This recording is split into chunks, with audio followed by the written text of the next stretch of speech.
All right, awesome.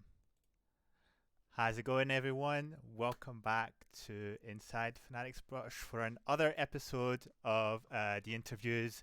We've had Dabert last week, who's social coordinator, who takes care of all things around Twitter, and I appreciate you again, you guys tuning in today and last week, and today especially because we have none other than probably one of the fan favorites, easily, I can say.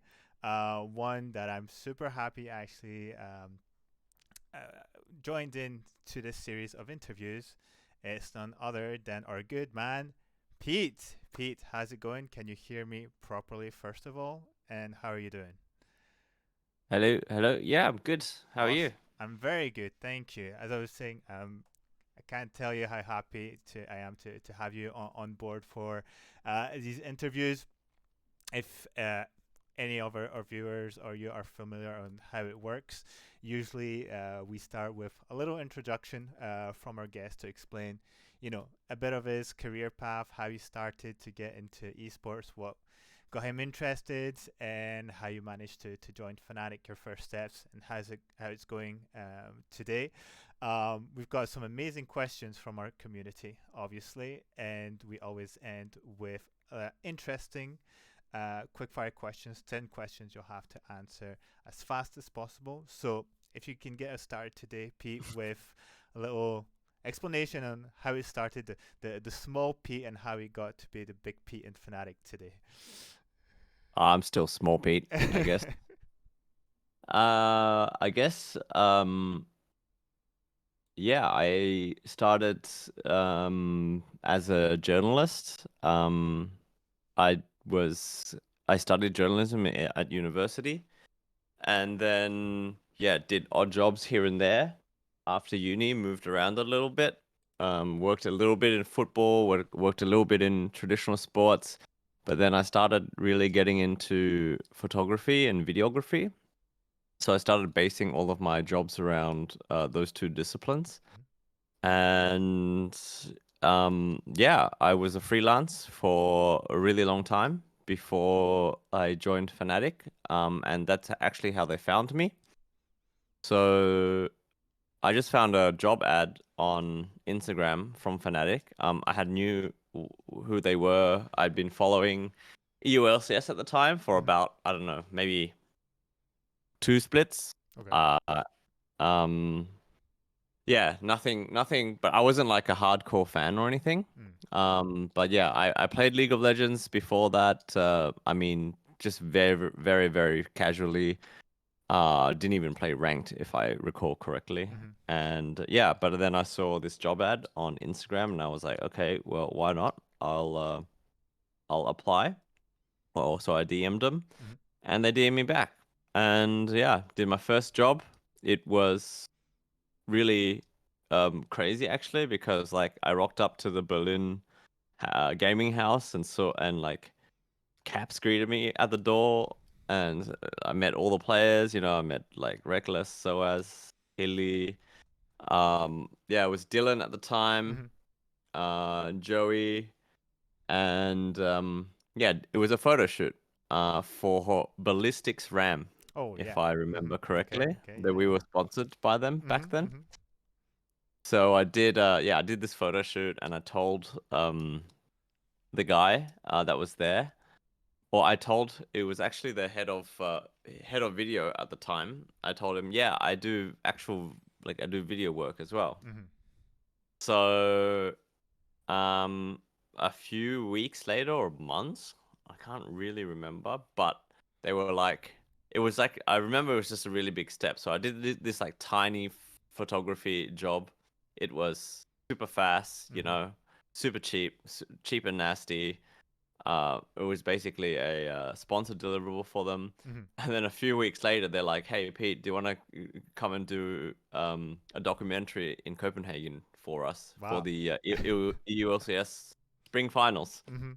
And I was like, "Yeah, I mean that's dope. I mean that's my jam, right? Like I'm a journalist background. I've done documentary stuff before. Mhm. Um, so packed my gear, went to Copenhagen, did it. It was my first Legends in Action, I guess. They loved it. Um, and then they kept calling me back for more Legends in Actions and Mm-hmm. other content, like as a freelancer. And then eventually, after a year or so, they were like, okay, well, uh, you should join us as in a full-time capacity. And I Right. was like, sure, why not? And now here we are. There you are. Now, content master for Fnatic and legend amongst the legends, almost like an extra player within the team now. But I was actually quite curious when you started in journalism. So for people who might not know, you're Australian originally, Yep. and so when you started that career, were you already were you still in Australia or had you moved somewhere in Europe? What was sort of the timeline there? Um, So I actually did my last semester of university in Denmark. So I lived in Denmark, and I had already been working in traditional sports journalism in Australia while studying. Mm-hmm. So I was studying, and I think I had like 3 or 4 side jobs to Right. get me through. Australia's pretty expensive, Mm-hmm. and to save up money to go to Europe because I always wanted to go there. This exchange or this like studying opportunity allowed me that to realize that, and I fell in love with Europe, with like just the culture here in Mm-hmm. general. So yeah, I stayed in Denmark for after my semester. Mm-hmm. Worked a bit lot more. I worked in a sports media agency, Mm-hmm. just doing like traditional sports writing. Mm-hmm. And then I had to go back to graduate, so I went home to graduate, went Okay. back to Sydney, and then a year later, I worked as a freelancer Mm-hmm. after I received my degree, and then decided, after saving some money, to come and move over to Germany, Mm-hmm. to Berlin, and then yeah, I was just working freelancer here for a while until I got that first job with Fnatic. Right. Okay. Okay. So you were already there. So I guess that kind of helps out because I thought it was like you saw the ad from Australia, like, screw it, I'm going to Berlin to work with this Oh random yeah, esports organ, and we'll see how it works out. It's like, wow, okay, that's a gamble on life, obviously. But Yeah, I should have cleared that up. That I was already living and working in Germany yeah. as a photographer and Mm, videographer when I saw them asking for a photographer yeah. in Hamburg. And so when you first kind of saw this announcement from Fnatic, had you already been involved in esports or sort of interested No. yourself in the scene? Is that really your first contact with esports? Yeah. I mean, as I said, I had already been watching Mm-hmm. um EOCS on Right. and off, just whenever I had spare time. As a freelancer, sometimes you have a lot of spare time, Mm-hmm. sometimes you have zero spare time and you're working your ass off. But yeah, I definitely watched like finals and stuff. I tried to anyways, Mm-hmm. and it was yeah, I was pleasantly surprised, I guess, when they were like, "Oh yeah, we'd like you to do a job for us." Yeah. And so what got you interested in esports? Like how? What were like, what was the reason of like, oh, I'm gonna check the pro scene of League of Legends? Did it just suddenly happen, or did someone say, yo, check out these guys are super good, and you really gotta see what's it's the future of sports, maybe? Well, when I moved to Germany, after graduating from uni, Mm-hmm. I didn't have very many friends here. Um, and I went to German class to learn German, Mm-hmm. obviously, as you do. And I became friends with some of my classmates, and then it was actually one of my classmates that showed me or introduced me to League of Legends. And I remember as a kid playing Dota, the original Dota, Okay. Right. and I thought, oh, this is a really cool game mod. I played Warcraft, Mm-hmm. um, and I thought, yeah, Dota's a really cool mod. I dabbled a bit, but when uni started getting serious and life started getting serious, I Sure. just stopped playing video games altogether. until fast forward, I meet these friends in German class, and they introduced me to League, and I was like, wait, this is just Dota. Yeah. But then I went home, I downloaded it, I Mhm. played it myself. I just had a crappy laptop at the time, didn't have it like anything gaming about me, like no Mhm. gaming peripherals, headphones, all that jazz. Just a laptop, and played it, fell in love with it very fast, got addicted, and then started watching stuff on YouTube Mhm. to like learn, champions, tutorials, whatever. Sure. And then yeah, just came across EULCS and just started watching. And did you have sort of first team in which you fell in love with, or was it did it Oh, just happen that Fnatic had like a job offer, or were you like, this Fnatic team is kind of looking good. They have some fun players, maybe I should look into it. I mean, at the time when I started getting into it, it Mhm. was when um they went on this crazy 18-0 split. Right. What was that? 2016? 2015.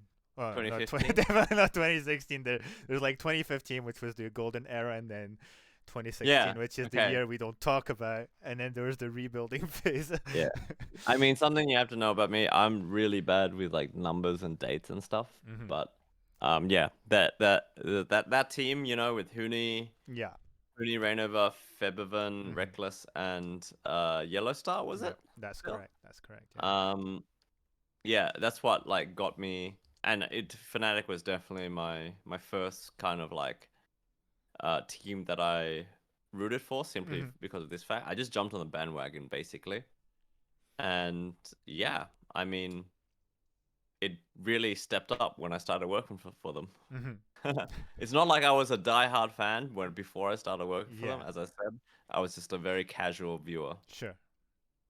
And how has been since then? Sort of obviously there's all the content you've done with the league team, but how has been the slow progress of you like involving yourself into the game, understanding it, and then really moving into the say more into the industry? Because obviously you started more as a freelance, so it's more of like time jobs, and then obviously when you went full time, this is really when you got incorporated into the Fnatic team. So how has that process been?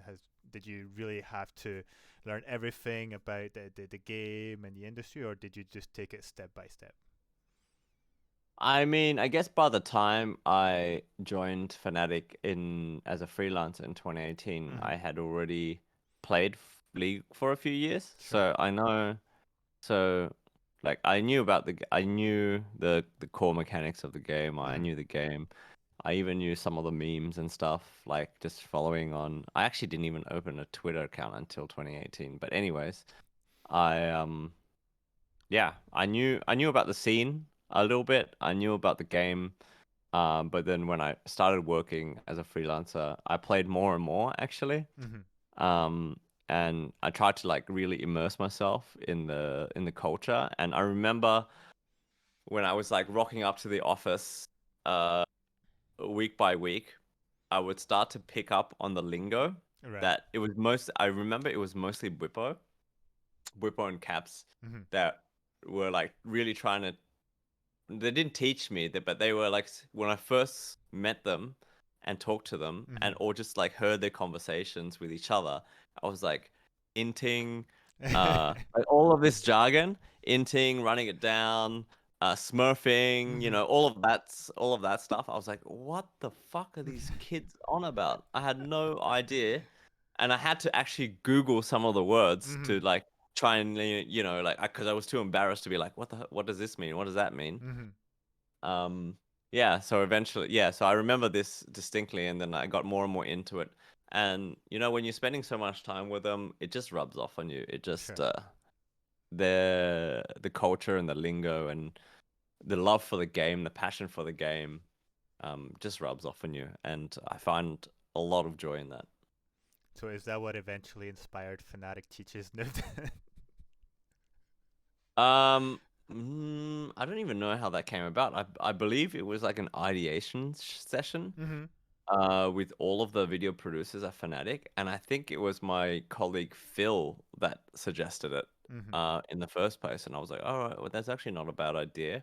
And then we fleshed it out a bit. We did the stupid intros, and yeah, I didn't realize it was gonna take off that much. Yeah, it's actually, I mean, for those who don't know, there's a new episode today. I'm doing a little bit of promotion on your behalf. Yours actually pretty decent. If it's the first time, I know it, like, there's a few outplays of the overall game. I mean, I'm not gonna spoil them. People need to watch the video and make their own criticism. But for a first I time as I year, it's decent. Yeah, it was literally my first time playing Azir in a game. Mm, I played him on ARAM before, but yeah. just whatever. But yeah, these videos are always like I love doing them, but I Mm-hmm. also hate doing them. And um, I actually wanted to reshoot this one with Humanoid because um, I got fucking camped this game. Yeah, Uh, yeah. I mean, there was like always two or three people in the mid lane, and this Mm-hmm. Echo ended up getting so many kills in other lanes as well. Like my bot lane was just running it down. So I was kind of disappointed by the end of the game because I Mm, feel like I didn't really showcase what this champ could do. I didn't mm-hmm. even do a shuffle, for Yeah. example, and it was highlighted in the video. Mm-hmm. But because you only get so much time with the players Sure. in their day to shoot something, we couldn't reshoot it, Mm, unfortunately. So yeah, that's why like sometimes I hate doing these because you a game of League of Legends is just so random. mm-hmm. Anything can happen, right? And Sure. this was just one example where it was like kind of unfortunate. But um, yeah, Brian, the guy that edits these videos, Mm-hmm. he does a great job, and he somehow milked this game for all of its worth and made a really decent episode out of it. No, definitely. And I mean, obviously, there's a whole, I guess, timeline for you guys between shooting, producing, and releasing the video. I don't know if you're allowed to reveal that, but when was that shot approximately? Was that before Worlds or there's that Yeah, actually? Yeah. this is kind of like leftover content because we kind of shot a little bit too much Mm-hmm. over the course of summer. Just looking at my calendar, Sure. it's uh well, there's just too much to it was probably filmed in August or Mm-hmm. September. No, it was August. Off break. Yeah, it was August. Um and yeah, it's it's a bit old. It's a bit outdated. It's not on the newest patch, but Mm-hmm. it's still it's still fine, I think. So, is there like content that you produce in advance and that you kind of keep in the background just to release in sort of the off season where it gets a bit quiet to sort of avoid like 2 to 3 months of just no content that comes back. Obviously for League of Legends because there's other games in between. There's currently Counter Strike, but is there stuff you're like, well, we still want to sort of keep the tempo of people coming into the YouTube, keeping interest within the team, or is it just well we happen to still have that we haven't released it, let's do it now. Um, we don't plan for it, no. We planned like to release all of our content before Worlds because Mm-hmm. that's kind of like peak viewership time. Sure. Off season is kind of a desert.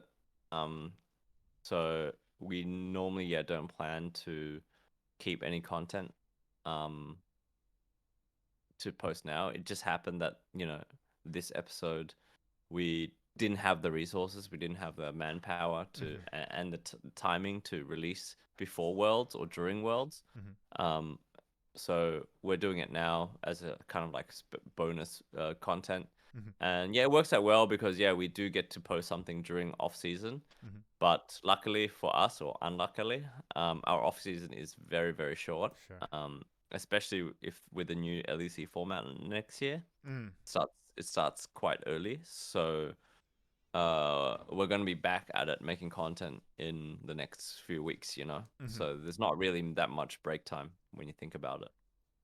Yeah, and it's good that you mentioned the new format, because obviously there's going to be more games. Do you feel that that's going to be like a new challenge coming in, as in, there's already so much sort of B-roll that you have with the best of one games that you have, and there's a lot of selection, like you've explained prior. Now that we have more games and more highlights, do you feel like you're still going to have to compress it into these like 10 minutes video, or is that going to force you to have longer content episodes because of that? I've been thinking about it a lot. There's still no confirmation on the LEC format Sure. itself, so I can't really speak to that. Mm-hmm. But we're thinking about because yeah, there is limited resources in terms of manpower, right? Mm-hmm. There's only so much an editor can fit into his day Sure.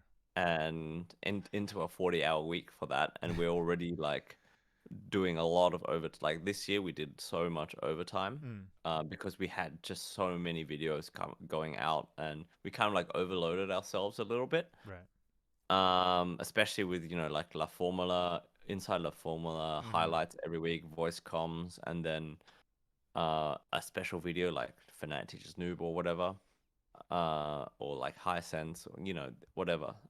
So next year, I think I'm in one mind to just compress everything down and maybe just get rid of one of those weekly formats, because it does take up a lot of um, hours that we could be putting towards, for example, more fun personality content or better documentary content Mm-hmm. for all the fans out there, rather than just like random moments.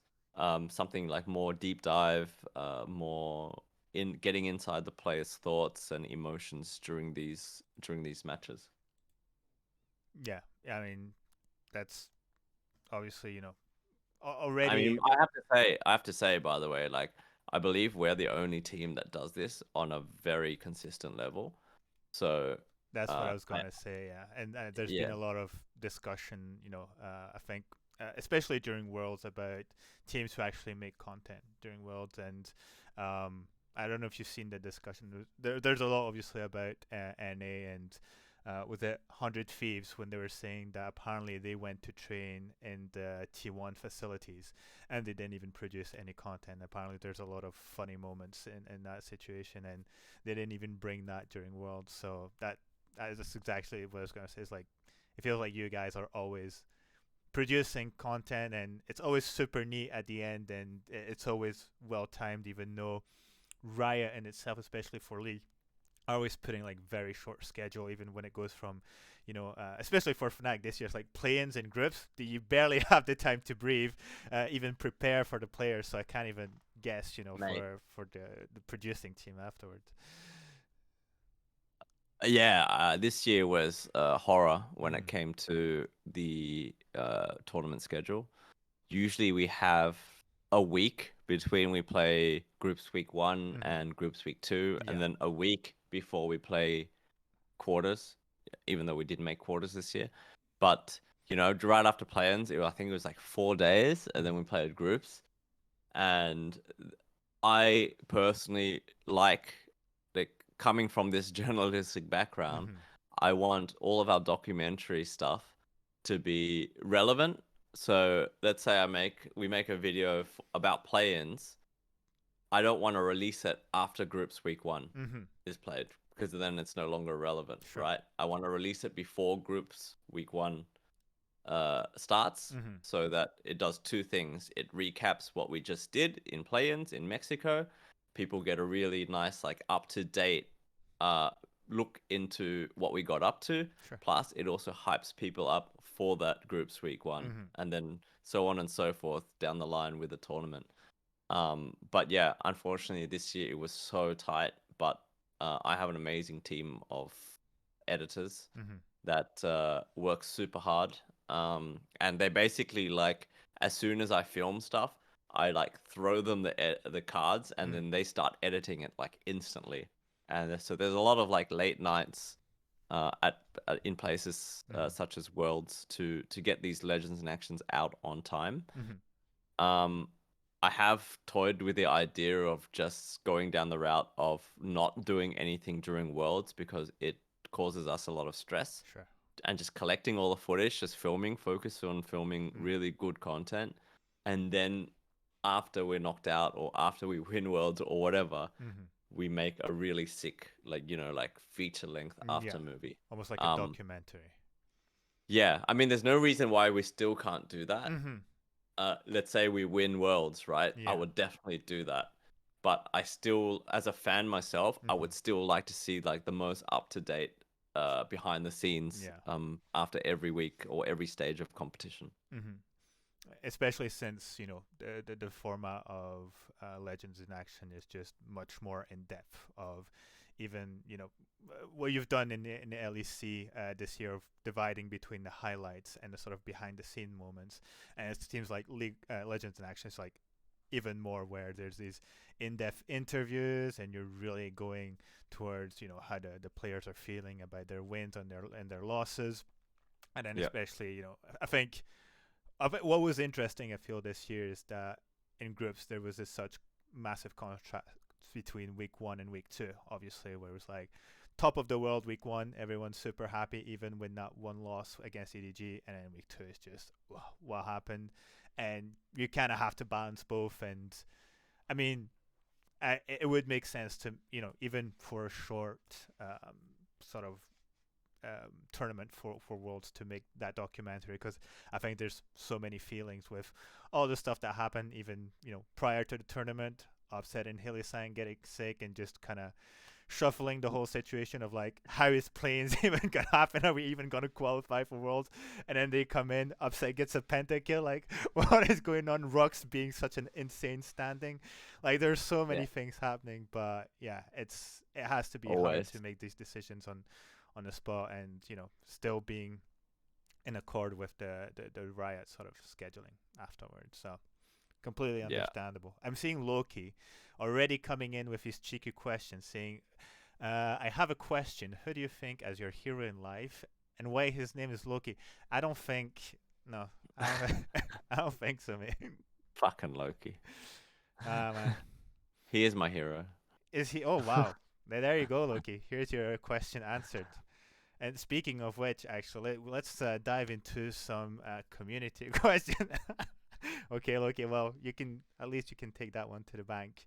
Well, we've already answered this question from 100 Days, who was asking, how did you start your career in professional esports? So if you're live right now, you got your question answered, or else you'll watch it on the VOD.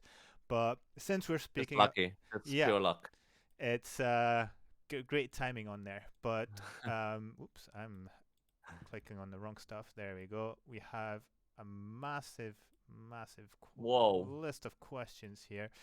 I'm just gonna cut myself a little bit on that one. That's fine.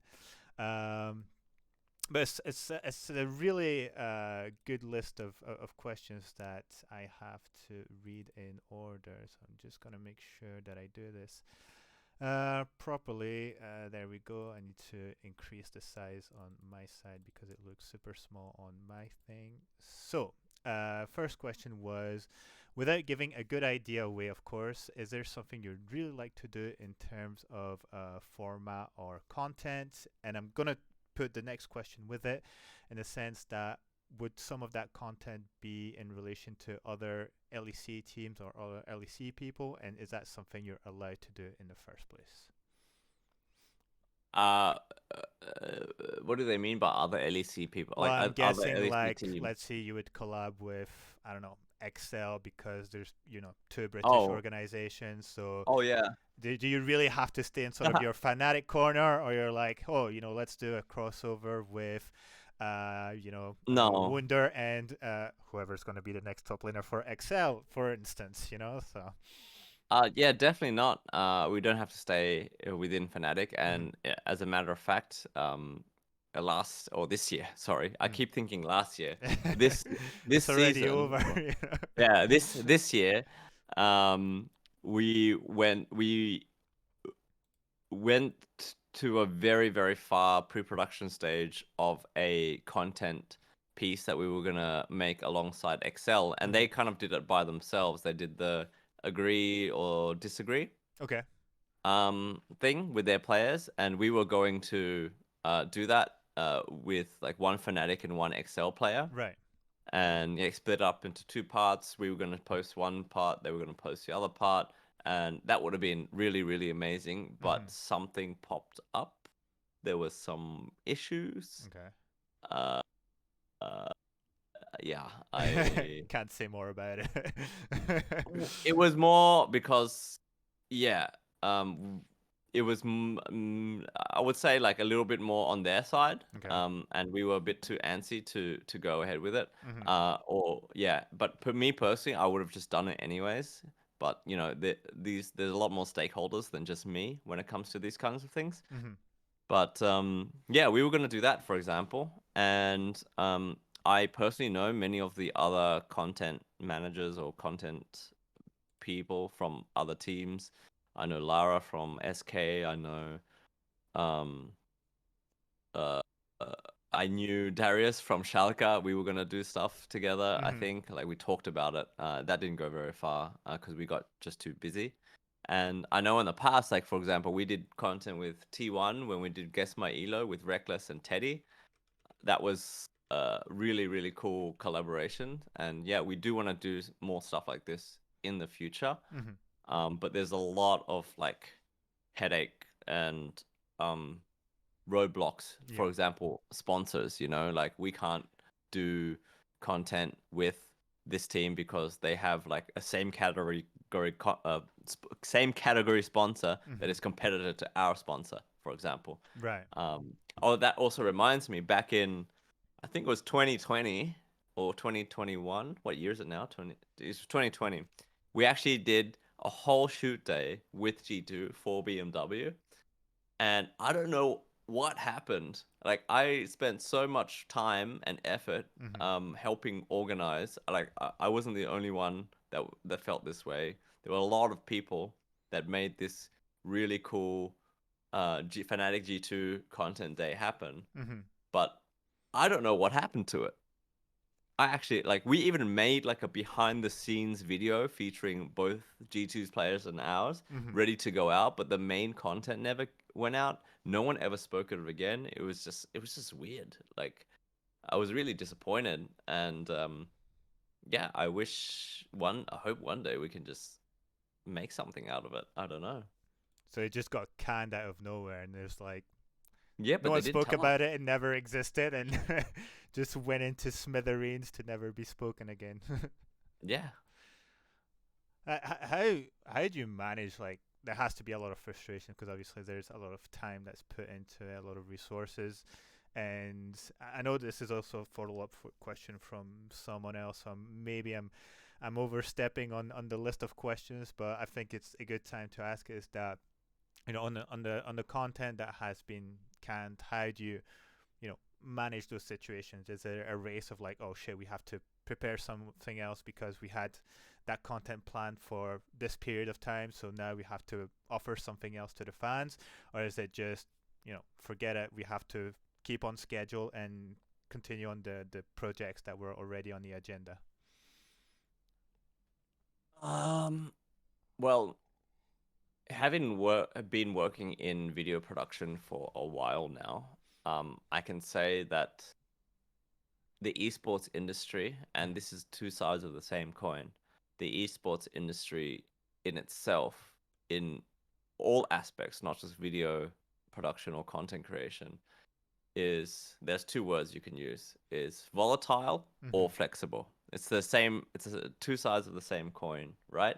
So something might happen, for example, with the Excel video Mm-hmm. that we couldn't foresee, that just means we just have to can the idea and then we have to do something else. But it's not like we never have like, okay, we're gonna post this in this slot 3 months from now. That's Right. not gonna happen unless it's like a massive giant um partnerships deliverable, like BMW Learn to Drive. We agree with BMW.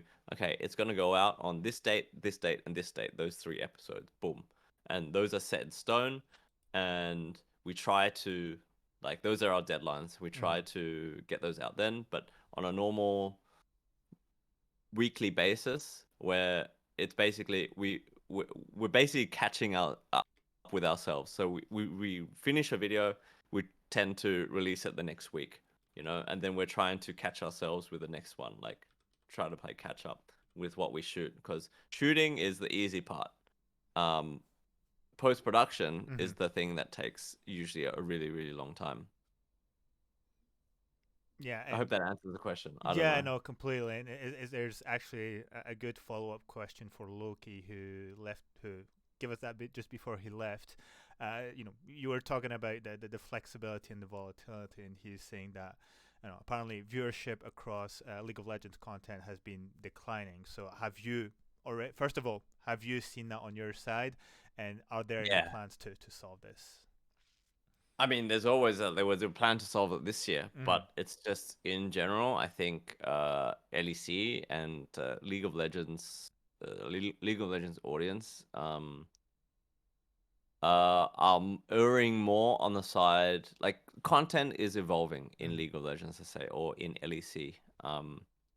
People are people's attention spans are not as they were 3, 4, 5 years ago. Mm-hmm. They err on the side of these really quick, 1 minute 30, two Yeah. minute hype videos that say, oh, that's super fucking cool. Mm-hmm. And these like really highly produced, high production value music videos or whatever. Like LEC is really good at making those and like are super entertaining. Mm-hmm.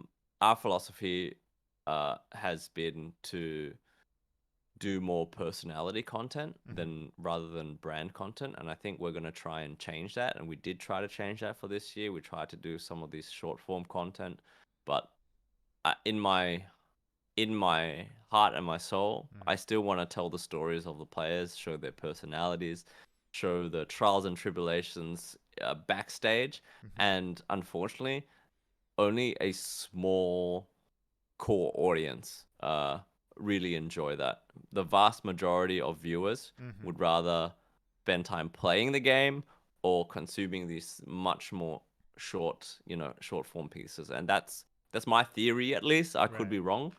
But I still enjoy making these longer form documentaries or Mm-hmm. these highlights. And yeah, we do have to. I know that we do have to change with the times ourselves, and that's why we're gonna, be working on a lot more high production value pieces moving into 2023. Mm-hmm. And yeah, there's no reason why we can't do both. Sure. As long as I have the team and the resources, there's no reason why we can't do both. But yeah, I have seen in general that um, the league audience is consuming less and less league content Mm-hmm. from not just Fnatic but all organizations.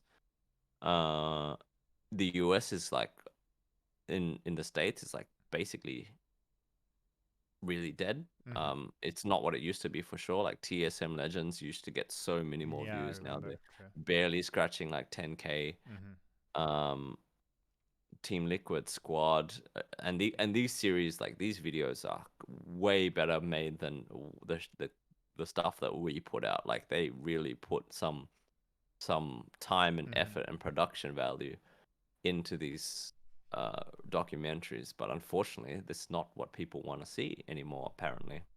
Which is crazy because when you remember that series from Team Liquid, and they had the season with Dardoch, which everyone spoke Mm-hmm. about, and it was so popular, and you're like, well, Yeah.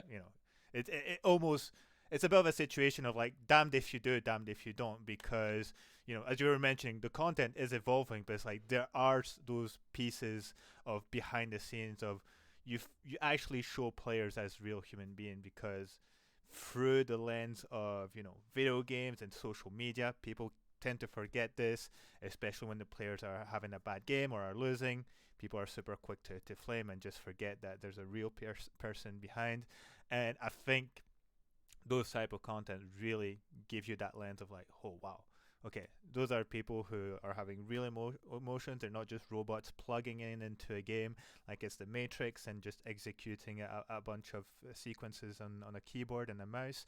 But there's much more than that. And yeah, it's feels like, obviously, as you mentioned, there's this division in the this landscape of fans, where you have people who really sort of live, breathe Fnatic, and they just want to know everything. They want to be as close as possible.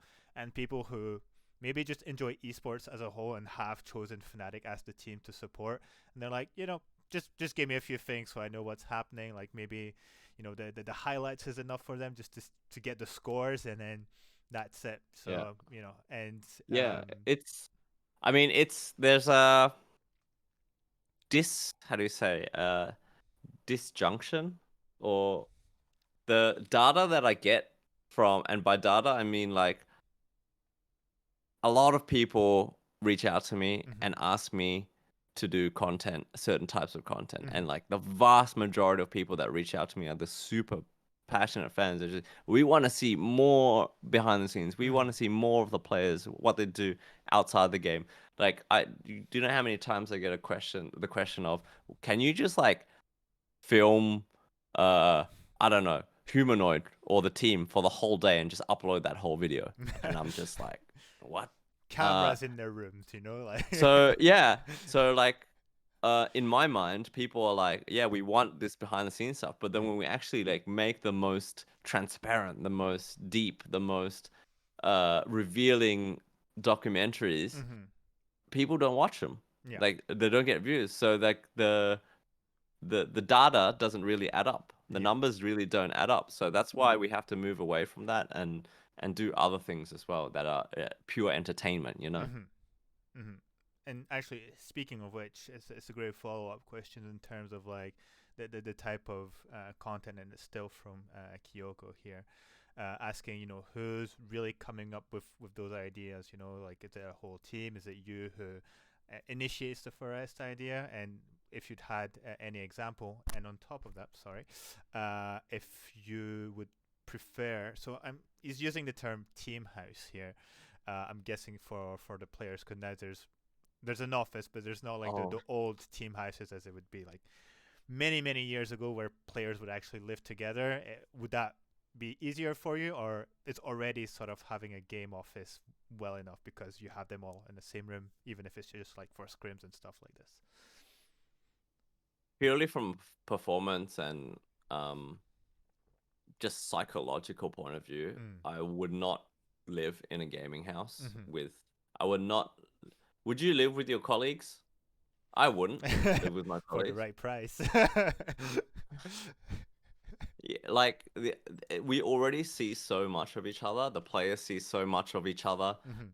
Imagine just living in a house, sharing a bathroom together. Like, it's no. From a performance and just like personal perspective, I think it's really good to step away from work, separate it, Sure. go home, relax, mentally reset, come back, because you are gonna have days where you're gonna have there's some tension with your.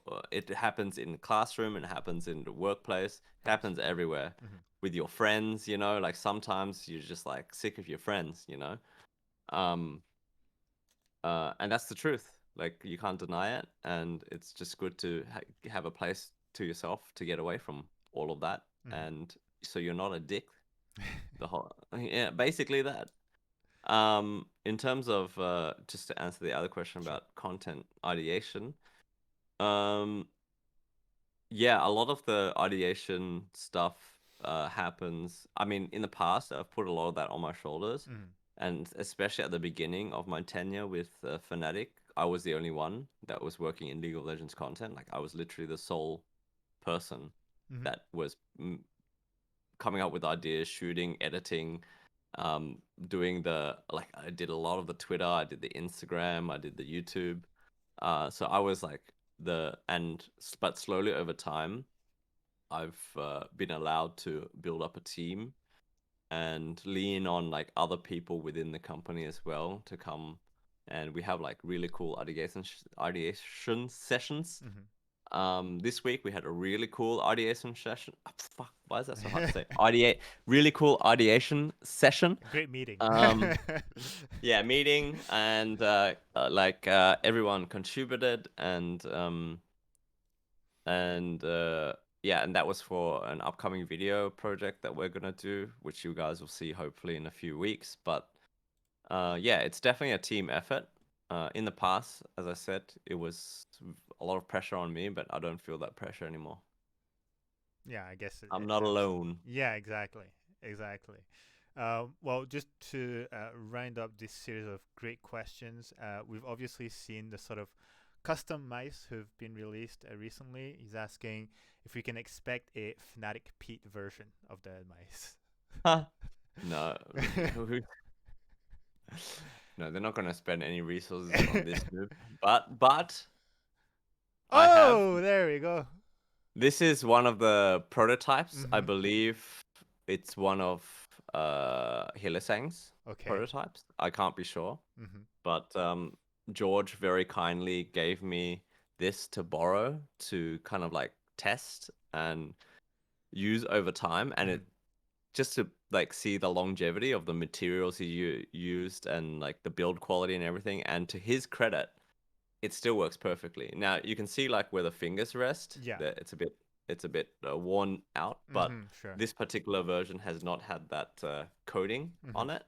So this is just like raw material from the 3D printer. Mm-hmm. And so the versions that they got, the final versions they got, actually have like a clear coating on top, so this doesn't happen.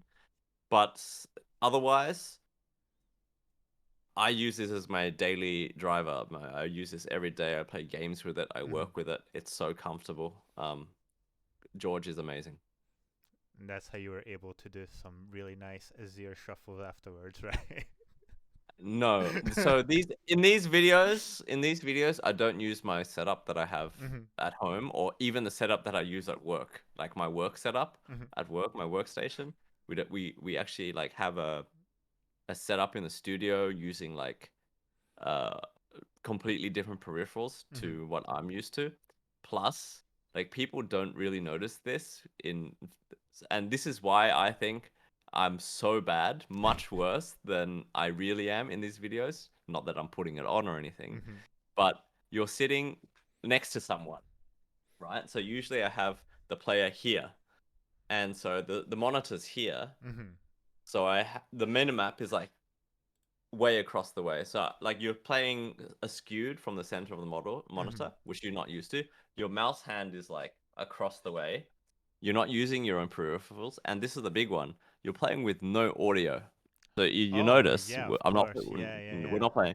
And in League of Legends, it's not as important as CS:GO or Valorant, Mm-hmm. but like when you're used to playing with sound cues Mm-hmm. and then you suddenly don't have them, it's basically like using losing one of your senses. Mm-hmm. Um, so yeah, it's very. You guys should try it. Then you know what I mean. Yeah, so you're it's like Rock Lee having those weights around his ankles. You're just adding them for better practice, and then once you get all the sound back home, you can really climb all the way to plat afterwards, No, right? absolutely not. Still bad. No excuses. Well, I'm staying hopeful for next season, even though next season looks to be a bit crazy. Um, we have a great series of questions from Fnatic Kitty. The first one being, so it's a bit of a lengthy one. Considers you and Fnatic to be one of the most iconic duos in esports media. One of the reasons Oh, is that, in his opinion, it's because you allow us to see you shine in front of the camera, so you have a lot of interactions, like we've just mentioned, and Fnatic versus Fnatic TG Snoop. Sorry, would you encourage more content managers to do the same? um, it depends. Mm-hmm. Um, I think I've always been kind of like extroverted. Uh, I enjoy entertaining people, Mm-hmm. even if it's just telling stories or making jokes. So I bring this very high energy Mm-hmm. to the office, and I think it just translates quite well onto camera, especially in front of the players who are usually a little bit more introverted. Mm-hmm. So I'm basically trying to like drag out their the media savvy Mm-hmm. side, so to speak. And yeah, I think that's one of the most underrated or overlooked skills when it comes to someone that's on camera. Mm-hmm. So, you know, people like your Shoxes, your Laws, your all the LEC casters, that it's just naturally innate in them. You know, when they Sure. talk to a player or interview a player, they know how to do it innately. It's how you act, it's how you feel, it's how you talk to them, Mm-hmm. and yeah, it's very overlooked. So yeah, if you're content manager, or if you have some kind of person or a talent that has these qualities that makes players relaxed and chill in front of camera, and just kind of like breaks this wall that they put up, and allows them to show their true personality Mm-hmm. on camera, then yeah, I would recommend it for sure. It's fun. And as you were mentioning, obviously, a lot of players within the scene are a bit more shy, a bit more introverted. Was that something you kind of planned of saying, I need to make that content a bit more dynamic, so I'm gonna slowly jump in or make content where I sort of interact more, or did it just sort of come in naturally and you're like, oh, it seems that viewers are responding to me, interacting, so why not create like content where I take a bit more part, like we come back to it again with Fnatic Teaches Noob, which is super popular and people are asking more and more across every season with every player. So, how did that happen in the end of you obviously being a bigger part in the content and obviously a face that everyone recognizes now? I mean, it was never planned to be that way. Mm. For Fnatic Teaches Noob, I guess that's where it all kind of started. Mm-hmm. As I said earlier, tonight, I think it was Phil. You might know Phil, Yeah, Matt Scott, yeah. but yeah, he's one of my esteemed colleagues at Fnatic. I think he was the one that suggested doing something like this, because we were shifting our brand image from one of, uh, entertainment towards more professional, like esports Mm-hmm. performance. And what better way to kind of show off our players' skill, whilst entertaining people at the same time, Mm-hmm. was for them to teach me, right? So this was suggested in an ideation setting, and I nailed it, by the way. And yeah, it was never like expected that people would respond in the way that he did. It was just like a pilot series, and people really liked it, so we continued doing it. Mm-hmm. Um, and as I said, like I believe I'm kind of a good candidate for it, because one, I'm terrible at League of Legends, but two, I'm really good at, getting these response. I know the players very well. They Mm-hmm. know me very well. So like the only way you're gonna get Nemesis flaming me, or Self-Made telling me to go flip burgers, they're Mm-hmm. not gonna just flame some random noob, Sure. right? They're gonna flame me because I work with them every day, and this is just the relationship we have, Mm-hmm. which makes it very entertaining for the viewers out there. But I think where it really kind of like took off, where I was kind of like forced in front of camera, Mm-hmm. was during COVID. So everything got locked down. I couldn't get face to face time with players. I couldn't shoot content with them. So we turned to basically stuff like this, Yeah.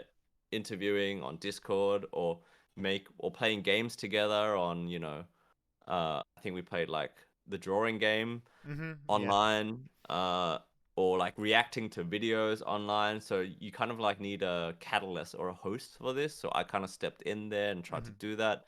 And we also needed to make content without players. Mm-hmm. So we started doing like league shows, like what you're doing right now, like talk shows, and that kind of stuff. We even did Fanatics Noob online, like Yeah. during COVID. Um, no, it was Guess My Elo. Apologies. Yeah, Guess My Elo, online. So yeah, that's when it kind of like really took off. Mm-hmm. Still, people were like, some people were not so happy that I was starting to appear more in content. They were like, "Oh, we want to see more players. We don't want to see Pete." But what they don't realize is, like, seeing more of me doesn't actually mean seeing less of the players. Sure. It Seeing more of me actually means seeing not only more of the players, but Mm-hmm. like a more open version Mm-hmm. of the Mm-hmm. players. Yeah, absolutely. You're expanding the possibilities instead of just them being Yeah. a bit. Well, I think a good comparison would be to see them like in interviews after a game in the LEC where so you can really see the contrast of players who don't mind really speaking a lot and being a bit more open. And I'm thinking Yeah, about I think the Odoamne, biggest who jokes a bit around it.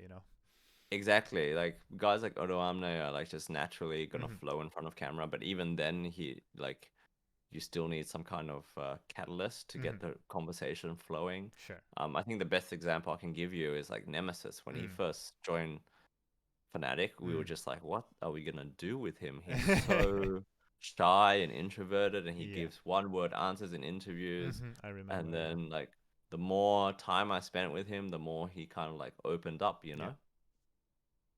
Yeah, he was tough nut to crack, but we got there.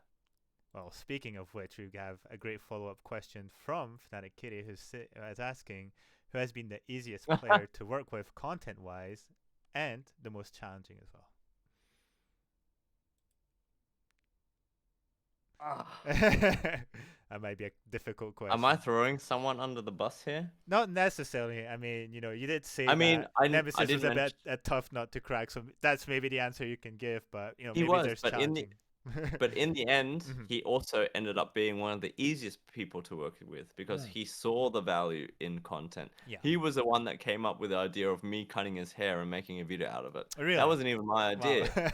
That was him coming to me and was like, "Hey, Pete, you want to cut my hair? Hmm. Or you want to film it? Or you want to live stream it? You know, it's gonna get lots of views." Hmm. And it did. Like he's a content genius. So in Mm. the end, he turned out to be one of the easier ones to work with. Hmm. But uh, in general, they're all like this. They're all the hardest and the easiest. Hmm. Let's just put it that way. All of them. But yeah, I don't know. Even Wonder, who absolutely hates doing content, Hmm. I literally have to sometimes drag him. He's also one of the most professional people when it comes to doing content.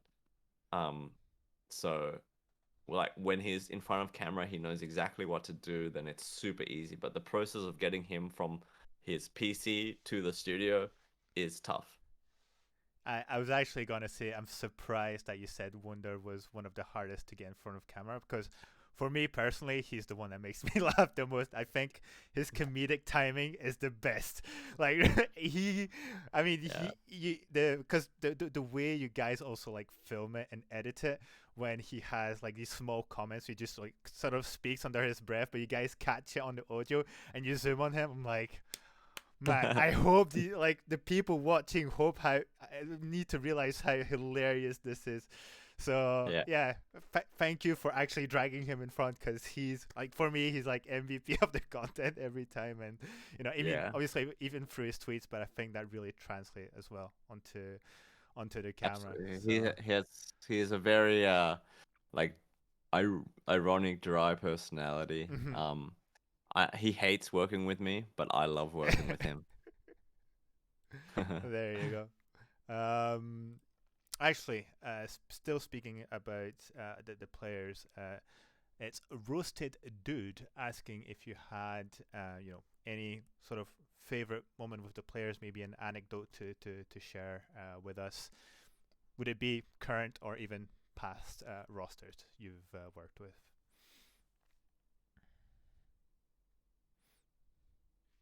I mean, every day I spend with them, there's shit going down, you know? So, like, it's really hard to pinpoint stuff. Mm-hmm. But, um, I guess, yeah, the hair cutting thing was pretty funny with Nemesis. Mm-hmm. Uh, also, like, I just love, uh, talking to the players in a non-professional capacity. Mm-hmm. Um, so like not just like fucking around at the lunch table Mm. or, in the rare occasions we go out for drinks or there's an after party at LEC or something and Mm-hmm. the players come, like those are the times where I really cherish because then there's no like, yeah, there's just no professional obligatory kind of anything. Mm-hmm. And it's just like two people talking to each other. And I think the in terms of relationships, the people that have that with the most in the past have been like, let's say, Reckless, Hilly, like guys that I've worked with for a long time, you know. Mm-hmm. Um, Even Humanoid, like we talk shit a lot, and we actually like spend a lot of time outside of No, work. okay. Uh Who else? I'm just trying to think. Yeah, Whippo and I had long talks sometimes. Mhm. Yeah, and I hang out with Niski a lot as well. Um, with Caps, it was always there was only a handful of times. I can only remember like a handful of times where we talked about something other than League of Legends. This guy, he he He's loves obsessed. League of Legends. He loves League of Legends, yeah.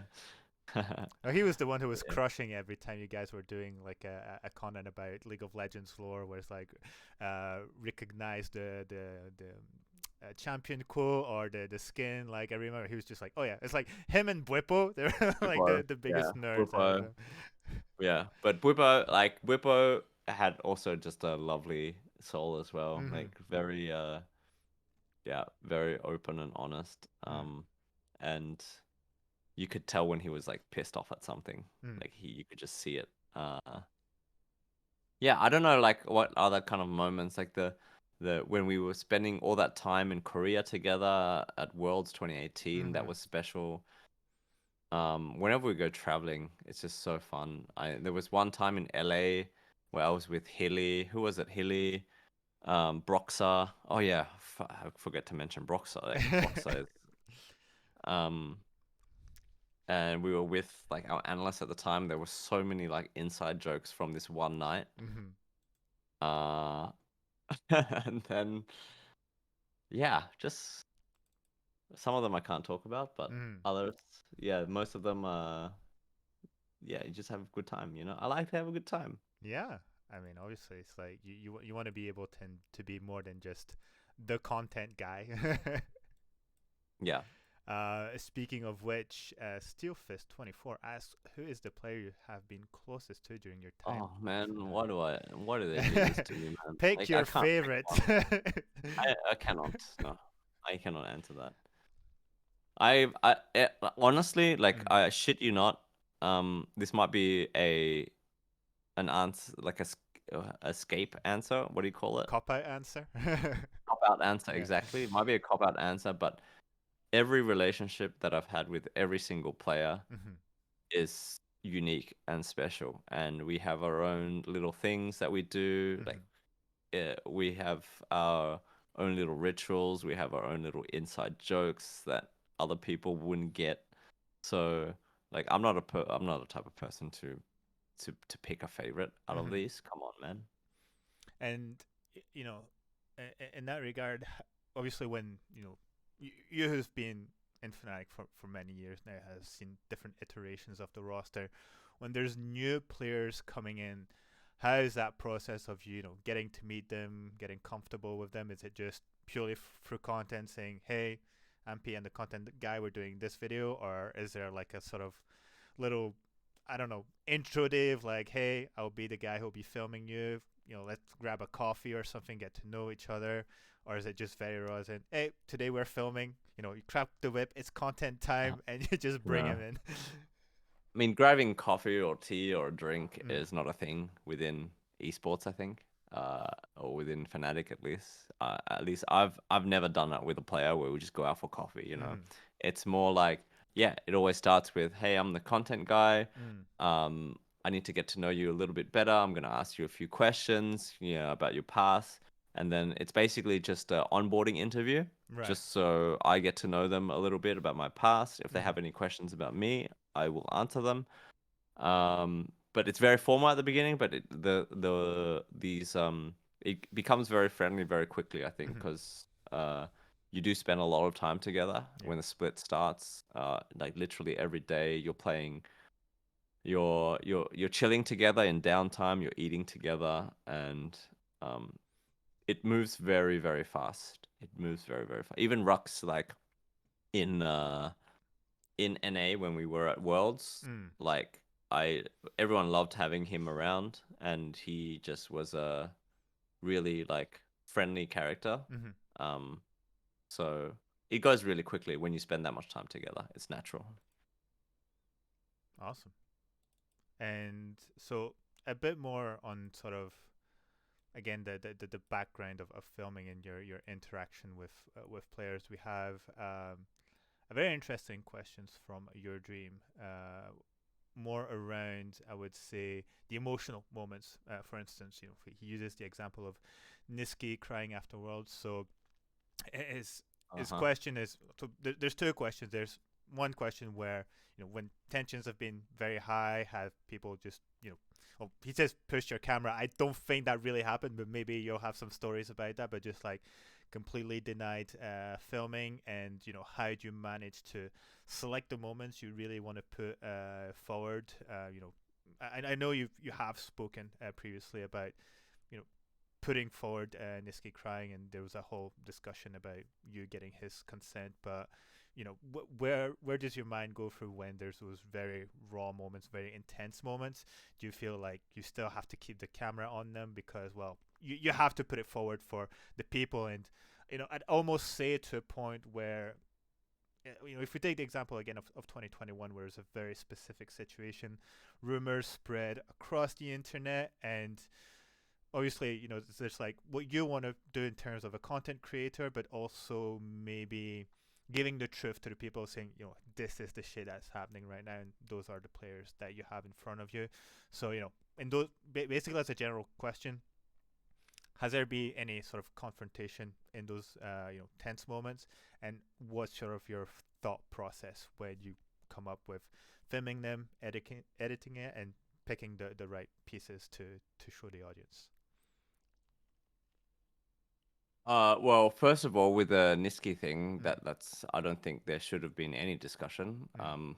I asked him for permission. He said yes. I asked the team for permission. They said yes. Mm-hmm. It goes out, and my intention with showing that was not to farm views or anything, Mm-hmm.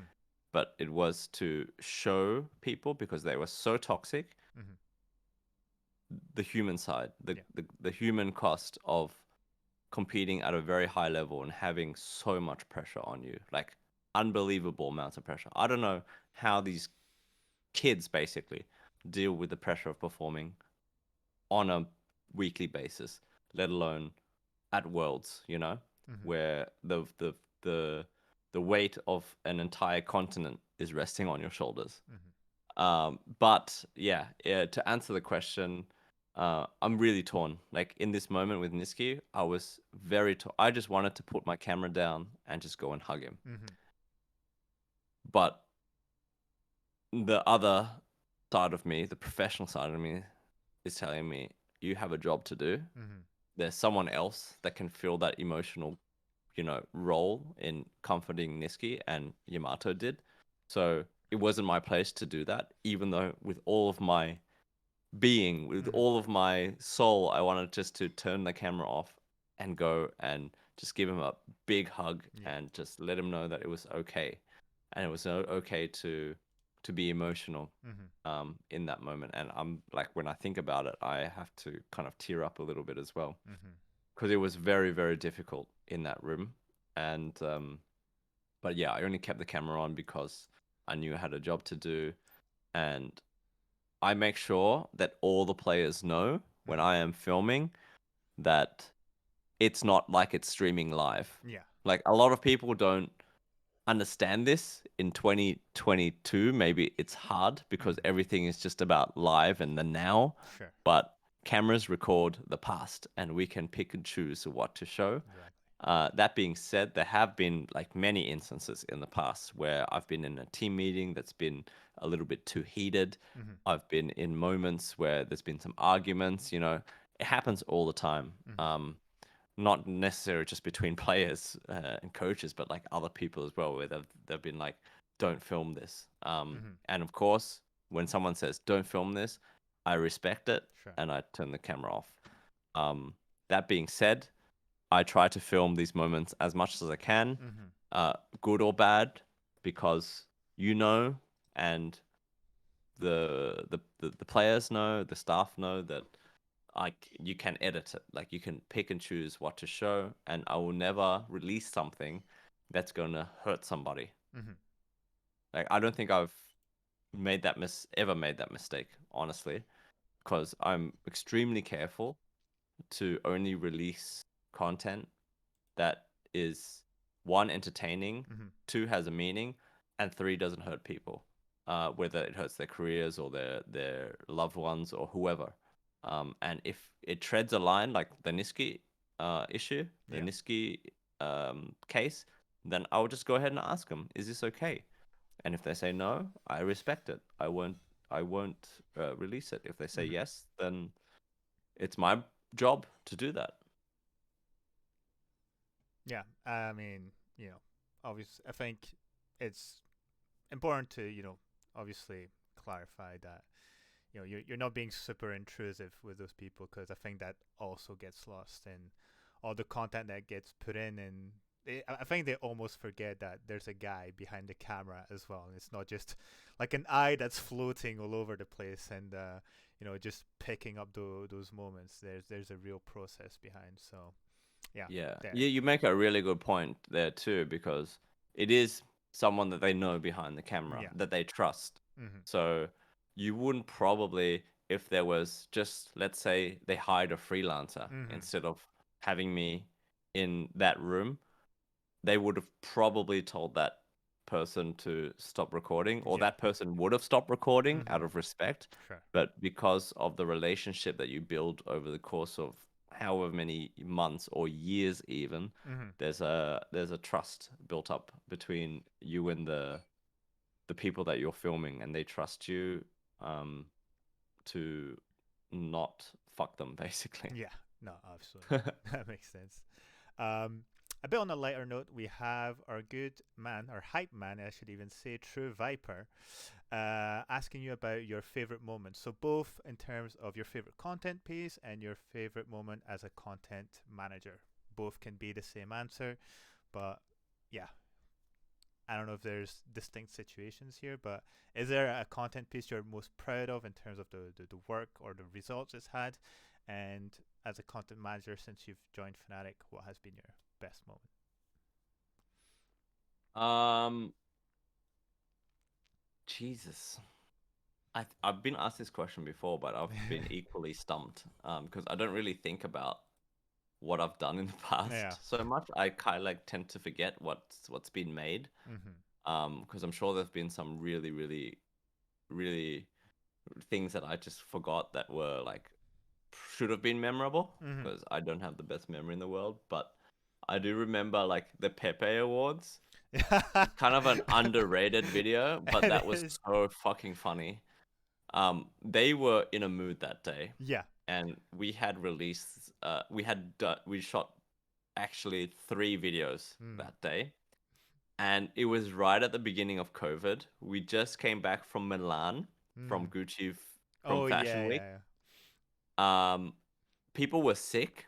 We didn't know if COVID was not like a huge thing yeah. Hmm. at that point in time. We just knew that there were some like sporadic cases in Italy, but we didn't know that it was so widespread. Like Yeah. no one knew. And looking back, I'm thinking maybe it was COVID Hmm. because like people got really sick really fast. Um, but then the same people got COVID again like a few months later when it Right. really like started to get to Jeez. pick up. So maybe it wasn't COVID, it was just probably a flu or something. Hmm. But yeah, they were all in a mood that day. I They remember. were all They were all like really stuck into the back of the sofa, like yeah. arms I got crossed. yeah, so the first video we made was like cuz it was the Oscars, right? And Hmm. we reacted to Oscars trailers and rated Hmm. them.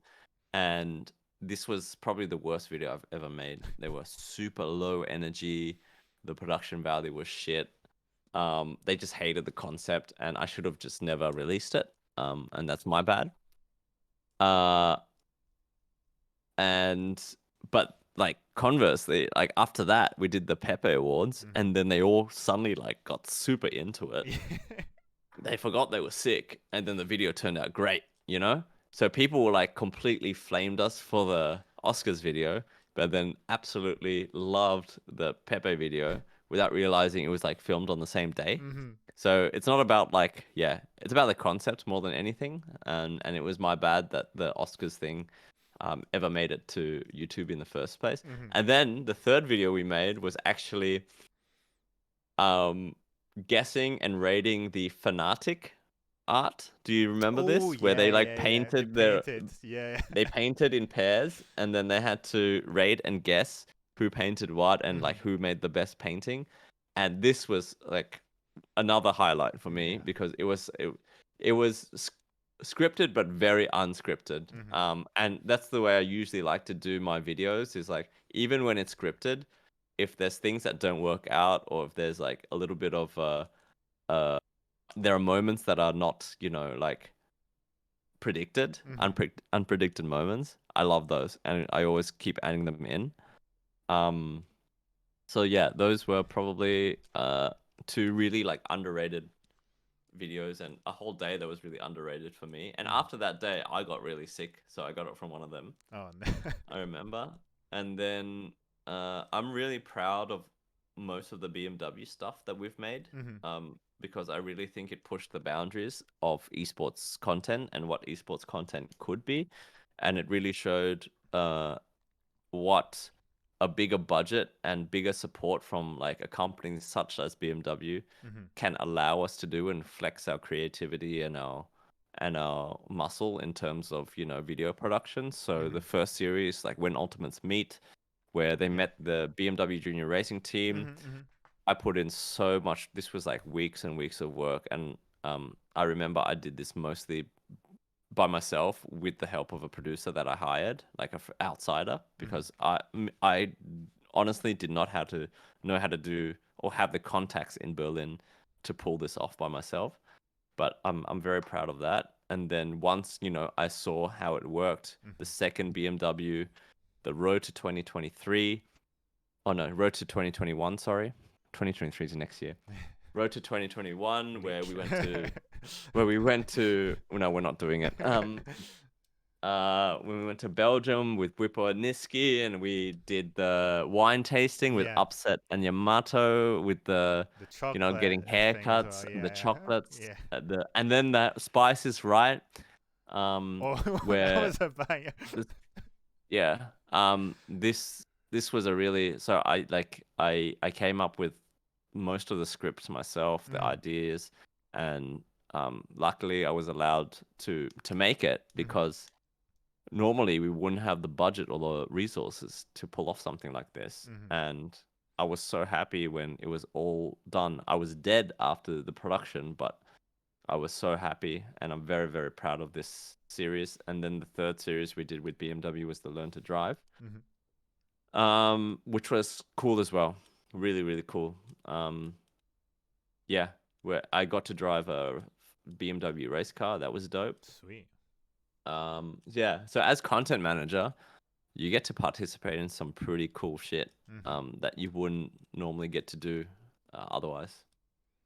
Nice. Yeah, I mean, the partnership with BMW, I guess, just opens up so many things, and it feels like I don't know how it works with BMW, but they're really willing to bring you guys into some very niche stuff with the racing and using their cars and everything. Like, Yeah, they how gave good us has a that been? racing simulator. Oh yeah, really? Yeah, super nice. Yeah, we Damn. need to set it up still, but yeah, I mean, BMW has been a uh, such a blessing Mhm. um, for esports and for the teams that they have supported, Mhm. including ourselves. And yeah, G2 made amazing BMW content as Yeah. well. Unfortunately, I didn't see so much NA or LPL because there's FPX and there's Cloud9 FPX, and as there's a T1 T1, as well, right? T1. Yeah. But yeah, the G2 BMW content was Mhm. amazing. Mhm. Their Learn to Drive Yeah. series, a lot of work goes into this. Like I was Mhm. speaking to their content guys, and we were discussing how to do it because we followed up with ours as well. And yeah, just the amount of support and the amount of freedom that they gave us Mhm. to and trust us to know our audience and Mhm. to make content that is bespoke to our audience and not to their normal audience, like Mhm. because that's the reason why they got into esports, right? They want to speak to the gamer generation, Sure. and because like they're from Munich. They're mostly seen as more traditional conservative in the way that they do all of their PR and marketing. Mm-hmm. But with us, they really kind of like let loose. It was, I have to admit, it was a challenge at the very beginning, Mm-hmm. and there have been ongoing challenges with trying to get them to see our point of view on things, or get them to see like how uh, gamers and esports fans think and like. Mm-hmm. So like little things like swearing, they don't like that. Right. But it's such a normal thing in Mm-hmm. esports to say Sure. fucking shit and whatever, you know. And there are some other partners that are like very, very like cut out every shit and fuck in your video, kind Mm. of thing. Um, which we don't mind doing. It just loses the personality. Then Yeah. you're basically censoring how we like to communicate and talk. Yeah. But yeah, BMW is great. Love BMW. Awesome. Well, speaking of different types of content, you have Heroic Bastards. So obviously, as the franchising of Valorant comes in, the Valorant team will also be in the Berlin offices, from what's been said. Will they? Well, that's some of the stuff that's been said apparently. Well, maybe not Who said that? there have been discussions about the offices being also used by the Valorant boys following franchising. So Wait, who was I talking about don't this? know who gave out the official information. I don't Someone have from Fnatic. uh So I can leak it too, or what? I don't know if it's been from Fnatic. I'm just gonna I don't want to put you into any trouble, but just supposedly, if the Valorant boys come to Berlin, uh, Hypothetically, yeah. quotation marks, would there be any content with the Valorant team, and especially with Boaster? And should we expect a pro teaches a noob Valorant edition? So, have you already started playing Valorant? And I do. should we expect that? I have played a bit of Valorant in the past, and I have to say my shooter skills are even worse than my MOBA skills. Are you playing ranked Uh, uh, or competitive? I should say. I mean, Valorant, I usually just play in a 5 stack for fun with Okay. friends. And yeah, we play comp or normals. Like I don't really care. It's just more for, having fun with friends. Than a competitive game for me, because I've never like, it's not like I don't like shooters. I love shooters. I just were never I just preferred MOBAs more.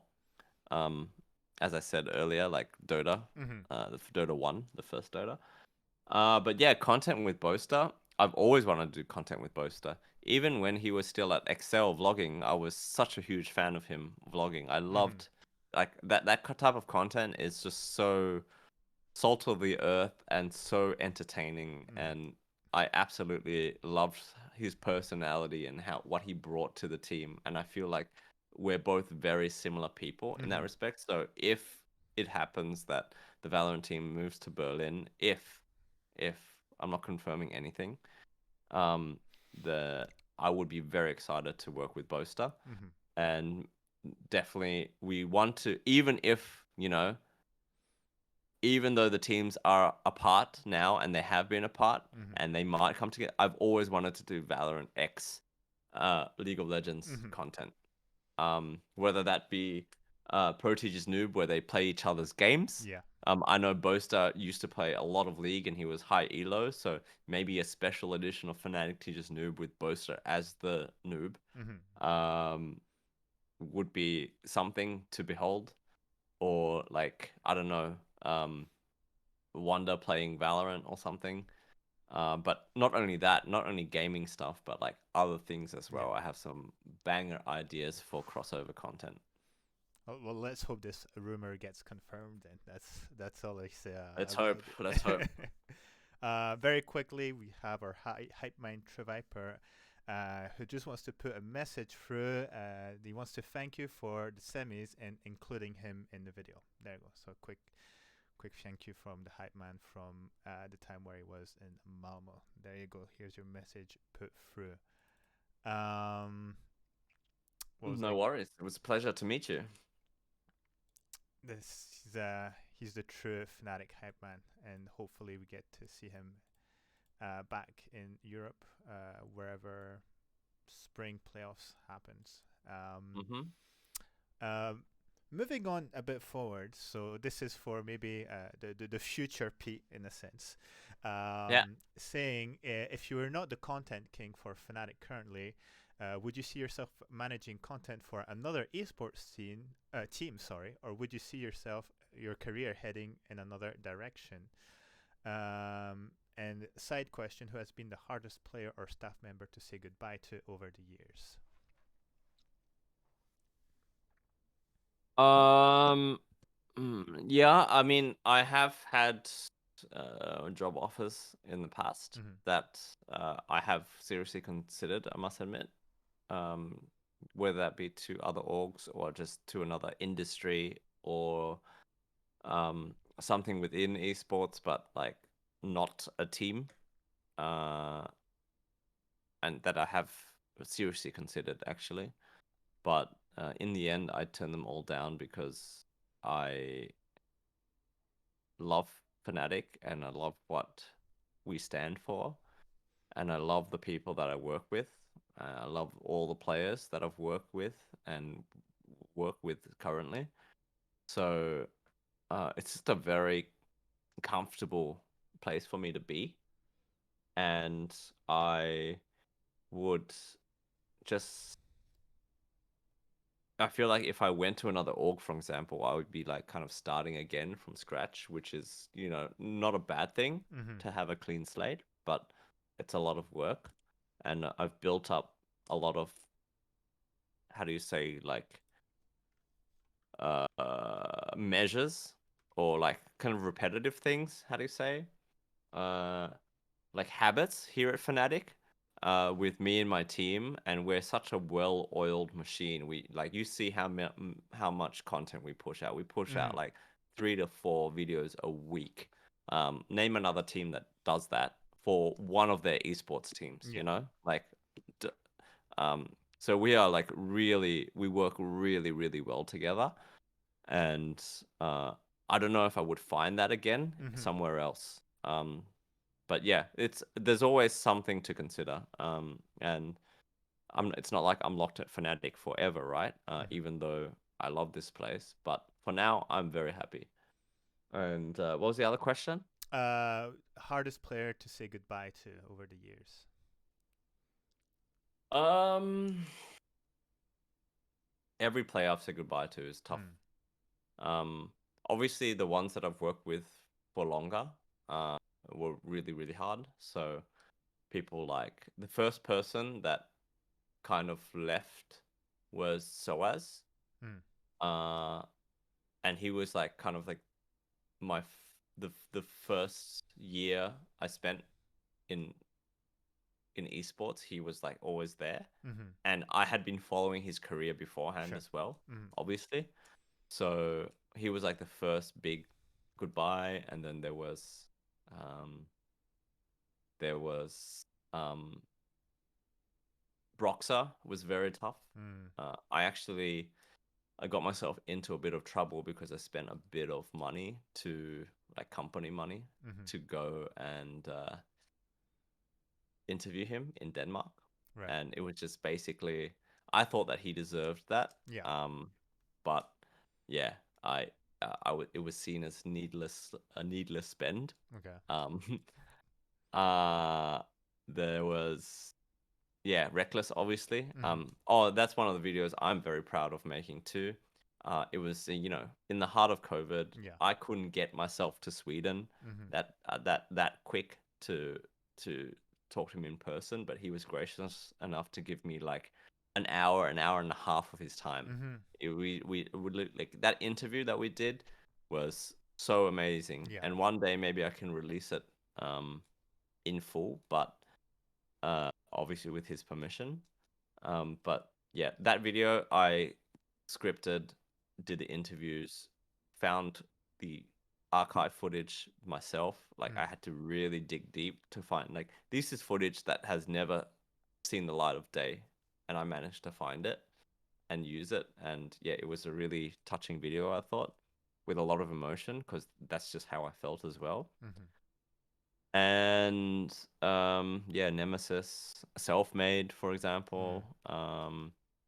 We still hang out though, so it's fine. Um, who else? Whippo. Yeah, every goodbye is a tough Yeah. goodbye, dude. Well, who knows? Maybe we'll get to see some reckless footage in a few weeks. I I don't know what you're talking about. don't know what I'm talking about either. I don't know what's going on. Good. No, that's. I mean, I was actually gonna say about the reckless interview that I think very rarely we get comments from the players once they're released, and I think for a player like Reckless, it's just the sort of lens you have to go to when he basically became the face of Fnatic, and it was quite abrupt his release as well. People weren't really expecting it to happen. It's like no. He's with Fnatic forever. He can't leave me. Our relationship has been for so long, and then obviously all all long happy stories have to come to an end. So, but yeah, Yeah. if you ever get the chance to release it, I think there will definitely be a big audience for it. Speaking of obviously a few off-season rumors, we've had some concern from people asking about the rumors we've heard so far. None of them saying that one of our best prospect, Pete, would be on the LEC starting lineup. Wondering if you could give a few comments about this and when we can expect to see Fnatic Swallaspaa lift the Summoners Cup. I'm just gonna answer that really short. Keep dreaming, guys. I mean, you're practicing your Azir, so I think It's not happening. Humanoid's kind of sweating right now. Yeah, he was surprised at my little outplay, wasn't he? Mm-hmm. He A didn't. He didn't. little He didn't think he had it in. I had it in me. R towards the turret. Clean, dude. Very clean. Yeah, I really wanted to shuffle that game though. Yeah. Maybe I'll try some Azir again when I find some time. Mm-hmm. I mean, you play ADC usually, right? Yeah, I mean, if yeah, yeah, not really actually. Like, AD carry was my main for a long time, but Mm-hmm. nowadays I just put Phil and just play whatever. Right. Uh, but the last part of the question was like lifting the Summoners Cup. Mm-hmm. I will lift the Summoners Cup one day, but not as a player. I'm looking One forward day. to it. Seeing. One day we're gonna win Worlds, Yep. and I will be there with my stupid GoPro Oh on my yes, forehead. yes, And I will lift the please. Summoners Cup.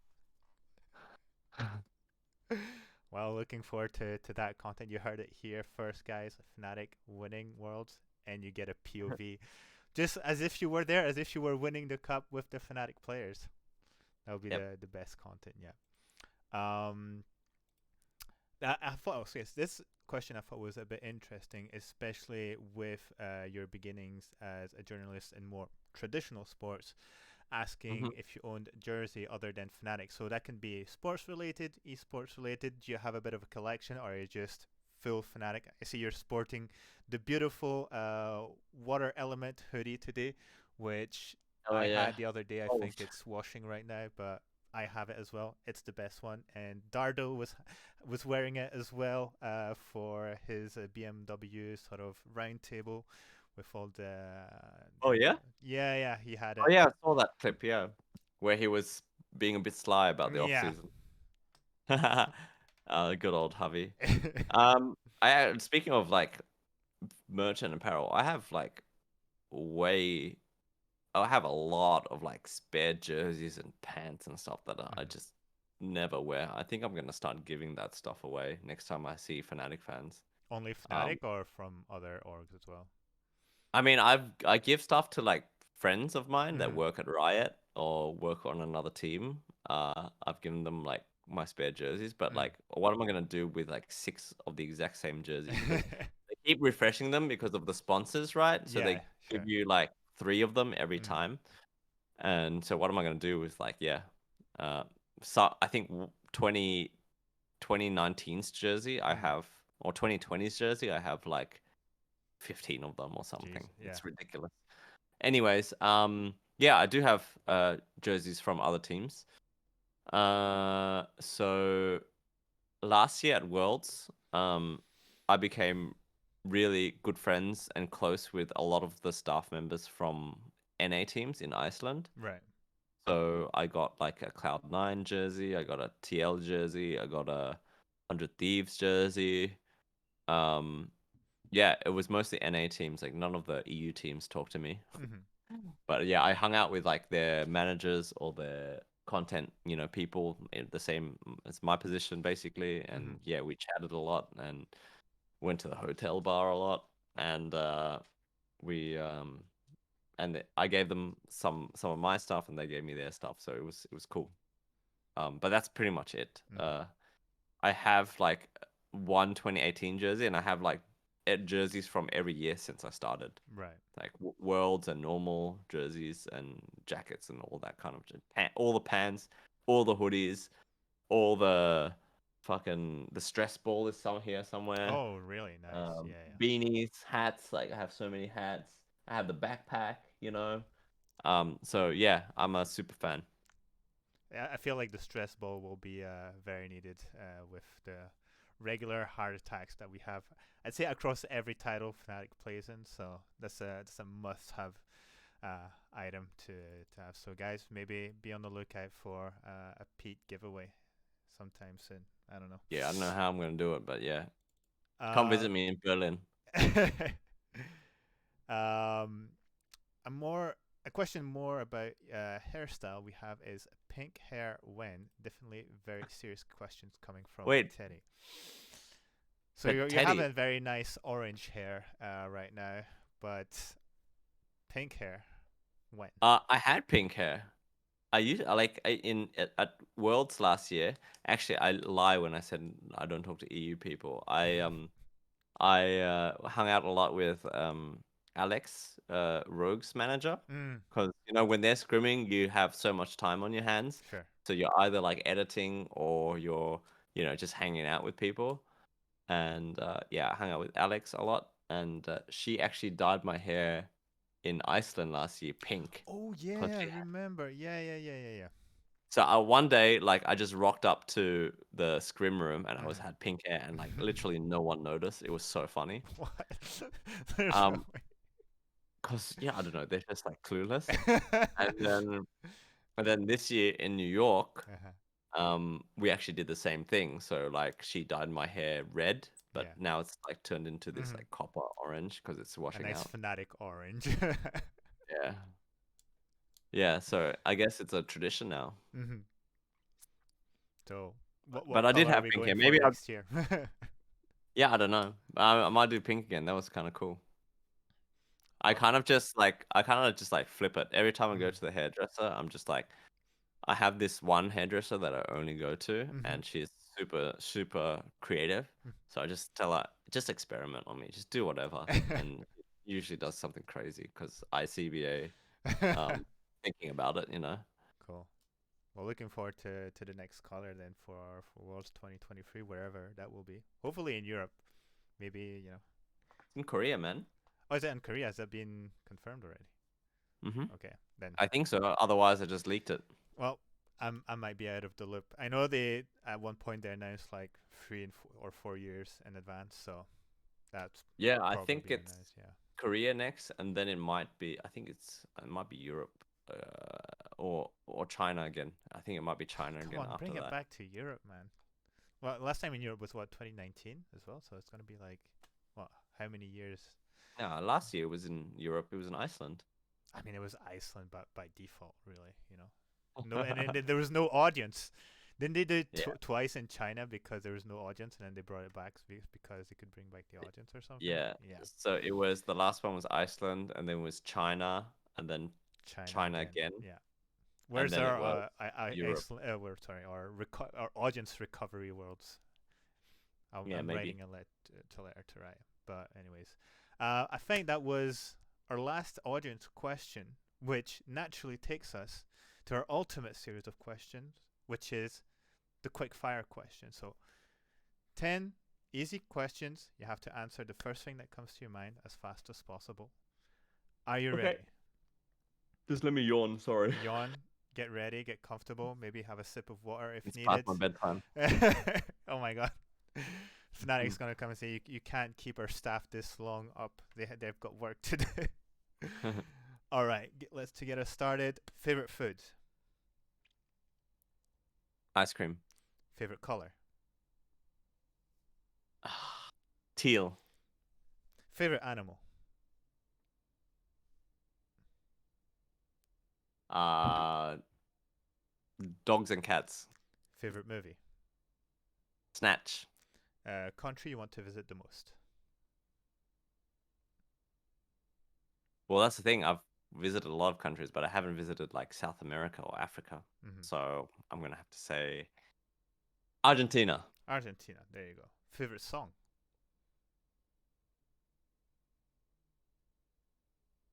Reckless with my heart. Biggest fear. Um,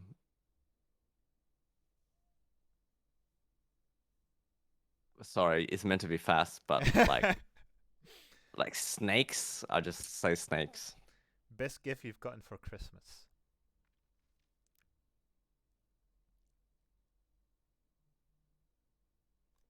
Shit. What have I gotten for Christmas?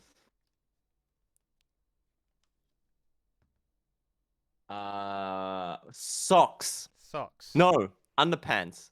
My parents gave me 1 year like 20 pairs of my favorite brand of underpants. Wow. That is super valuable. People don't understand, but that is Yeah. must have. You can't get them here in Europe. There you go. Would you rather not be able to taste or hear? Oh fuck. Taste. No, no taste. Yeah, taste. Well, once it's answered, you can't go back. Favorite moment with Fnatic. No, but World Finals 2018. That was just incredible. Awesome. That was something else. Yeah. I would have to say that. Great. Well, that rounds up our quick fire questions. We end up with one element, which is final words from our guests. So, Pete, the floor is yours. Final words on your side. I guess thank you, Mad Scott, for giving me a platform to give people like my side of the story, and I hope it was good for you guys to know what goes on behind the camera and behind the content making process, and a little bit more about me as a person. And yeah, I really like my DMs are always open. I'm always open for ideas. I'm always open for meeting fans. If you want some free Fnatic merch, come find me in Berlin. You just reach out to me You're going to get before stuck you. now. Just reach out and we can meet at the LEC studio or whatever. Like, I'm a very open person, and yeah, just thanks, man. Awesome. Well, thanks to Good. you for, first of all, accepting to do the interview. I know a lot of people were looking forward to it, so I'm happy we were able to make it happen. Thank you for everyone who tuned in today or who will be watching the VOD, and obviously the people who've asked their questions on Reddit, Discord, and on the Twitter. Don't forget to follow Pete and DM him if you want some cool giveaway. Follow me on Matscott or at IFB Podcast for maybe future interviews. There might be more, who knows. And for our 2023 coverage, there will be obviously a special episode once all the teams are confirmed. I'm not doing a rumors episode because anything can happen. It's on the 22nd that the contracts are being signed. So, guys, be patient. What are the rumors? I don't even know. I'm not following. The rumors are very vast. I don't even know who's really in Fnatic. You know, it's like, who knows? Who really knows? You know, not me.